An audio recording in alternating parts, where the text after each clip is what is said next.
Okay. As Ian said, I'm Senator Analise Ortiz. I have the tremendous honor and privilege of serving the people of West Phoenix and South Glendale in Arizona's 24th Legislative District. And I am also one of the few agnostic members of the Arizona State Legislature. Now, of course, I wasn't always agnostic. I was born and raised here in Arizona, and I grew up in a big family of 6 kids in a very religious household. And I think one of the first times I really started to question some of the things I was learning in religious education was I was maybe in about 6th or 7th grade, and someone in the back of the class asked a question of the youth group counselor and said, if Jesus was from the Middle East, why are all of the photos we see of him with white skin and blue eyes? Now keep in mind, this was before the movie Mean Girls, so that kid had thought of that question all on his own. And the youth group teacher responded, well, Jesus was made in the perfect image of man. So me, one of the few brown kids in the class, immediately said, what do you mean by that? And that question of what do you mean by that was labeled by the adults around me as defiance. And I got a call home that day. So as I grew up and I started to experience different cultures, started to meet new people, went to college, learned a lot about myself and about others that I loved who were members of the LGBTQ plus community. I too am a pansexual woman. I realized that there was a lot of things about the way I had been raised that didn't jive with who I really was as a person. And religion can be a beautiful thing, but it is a deeply personal thing that should be between a person and their chosen religion or non-religion and maybe their community and their family, but surely not the state. And that is why I am so sensitive when it comes to issues at the state legislature of the line between church and state being blurred, or in many cases, being trampled over entirely. When we see bills like the one that would have required the 10 Commandments to be in every single public school classroom, when we see bills that further restrict access to essential health care, like abortion, when we see bills that would punish teachers for simply showing their queer students the same love and respect that every child deserves. Now, thankfully, over the past few years, we've had a governor who has vetoed some of the most egregious pieces of legislation. However, it is important to remember that Christian nationalists really run the state Senate and the state House, and they have for decades. And that is why it is so critically important that we have organizations like Secular Arizona and all of the other great partners who are here today who are consistently down at the state capitol advocating for the separation of church and state and for all people to be treated equally regardless of their religion or non-religion. But the one place in the state legislature where we see the majority party not want to follow the Bible, of course, is issues of immigration, right? All that stuff in the Bible about loving your neighbor as you love yourself. I was naked and you clothed me. I was hungry and you fed me. We don't reference that part of the Bible when we're down at the state capitol. In fact, last year, I reposted on my Instagram story some public information that ICE had been seeing outside of an elementary school. And that one post caused the Senate President, Warren Peterson, to call for the feds to investigate me for obstruction of justice. It caused Senator Jake Hoffman to file an ethics complaint against me, where he claimed in this ethics complaint, or he pointed out, that I had donated a measly $50, it's not much, but it was all I could afford, for a family whose father had been taken by ICE, leaving the elementary school-aged child without a sole provider to put food on the table. And my donation to Senator Hoffman was seen as a crime rather than an act of moral goodness.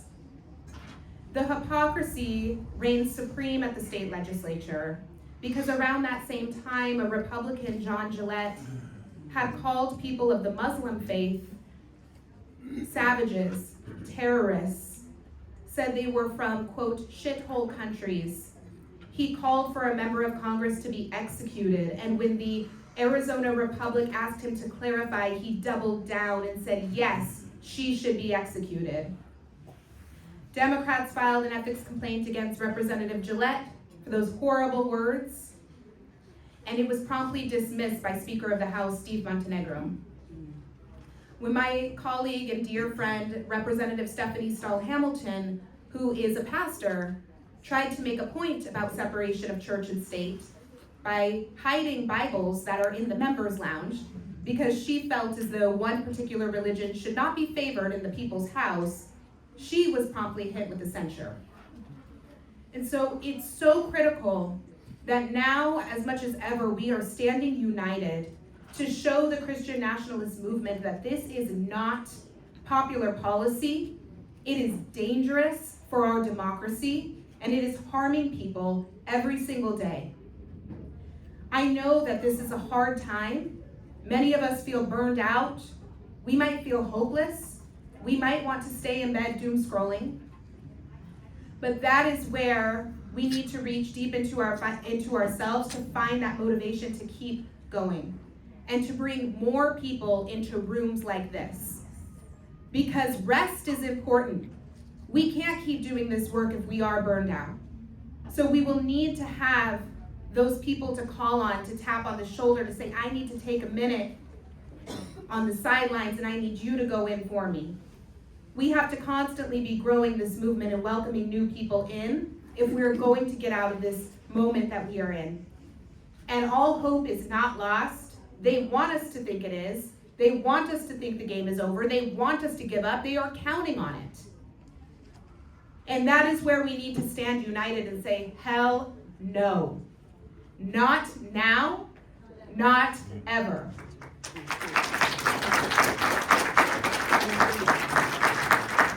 We start the legislative session on Monday. No applause? I wasn't expecting applause. But we need you all to show up, to be there, to be speaking out against this legislation. So please continue to be involved with Secular AZ and the other organizations. Sign up for a volunteer shift. Come down and provide testimony at the state capitol. Call your representatives and senators at the state level and tell them you are not okay with watching what is happening in the United States of America. I'm Senator Analise Ortiz. You can learn more about me at ortizforaz.com. Thank you for being here. Thank you for the support. And let's go out and continue to bring goodness to the world. Thank you.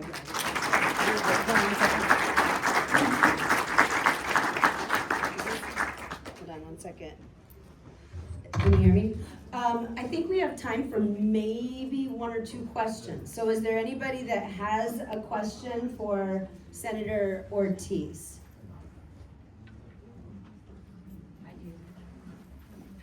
I'm Phil Donahue.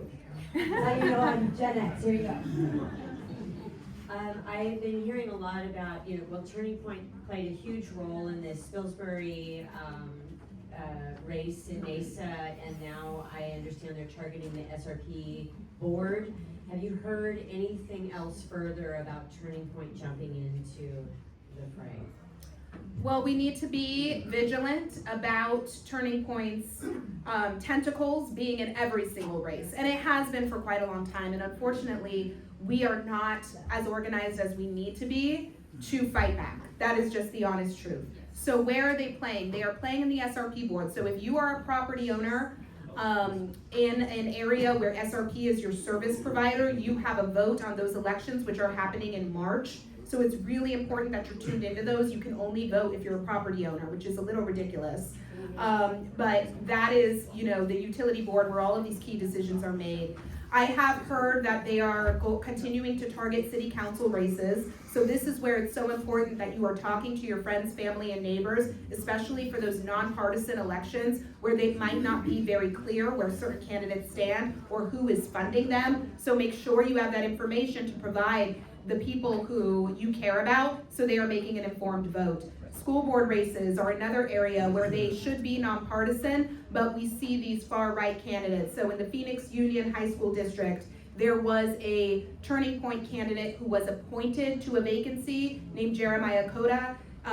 That seat is a historically pro-public education seat, which has now been taken by Turning Point. So that there will be a big race there. The other candidate's name is Isaac Young. So do some research if you live in Phoenix U. If you live in Mesa Public Schools, there's big school board races here. I would suggest getting involved with all of the community partners who are really tracking those key local races. But yes, we need to be on guard for all of it. Oh boy, well, I saw you first, so I'm gonna go ahead and give it to you, Michael. Thanks for being here, Analise. There's a couple hundred bills that are already in the hopper. Is there anything that's come across your desk that you're aware of that is truly alarming to you thus far? There are quite a few bills that already are very alarming. I would say, number one, the very first bill that was filed is a ballot referral to eliminate vote by mail, it will eliminate the automatic vote by mail list. So it will require every single election for voters to reconfirm their address, which we know is just going to cause huge confusion for the vast majority of voters who rely on vote by mail. So those attacks on our democracy, because it is a ballot referral, it will be surpassing the governor's veto pen. So I think we can fully expect that to be on the ballot in 2026, which means, again, we all need to be talking to our friends, family, and neighbors to vote no on that referral. There is another referral that will target trans youth, and the language, it's introduced by Senator John Kavanaugh. Again, this cannot be vetoed the way it has in the past. They're trying to send it straight to the voters so that children will have to be outed by their schools to families that might not be supportive of them. They've changed the language to make it seem more mild, more moderate, but it is still a huge danger for our queer students who deserve safety and deserve to be loved. There is another bill that tries to target the Center for American Islamic Relations, CARE. It tries to designate them as a terrorist organization, which they absolutely are not. They are a free speech and civil rights organization. And what's important about that one is that the Republicans, the Christian nationalists, are really trying to test the waters. If they can designate this civil rights nonprofit as a domestic terror organization, that's going to open the door for them to come after all kinds of nonprofit organizations, including the ACLU, Secular Arizona, all of these other organizations that work to protect civil rights. So it is a very nefarious bill, and we need to be on guard for that. I think we have time for one more question. All right, here, hold on, let me run over to you. Here you go. Thank you for the work that you're doing. Thank you. This is not a question, it's just a point of information on the SRP election.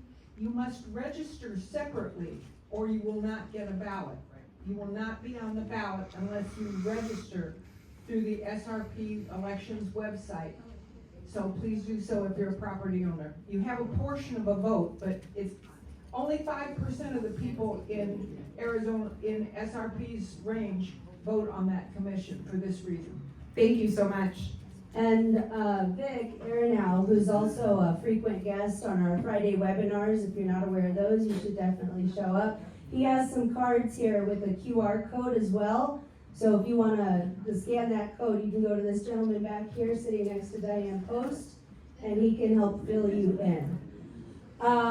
So thank you so much. I mean, honestly, what Ian said about representation and Senator Ortiz is spot on.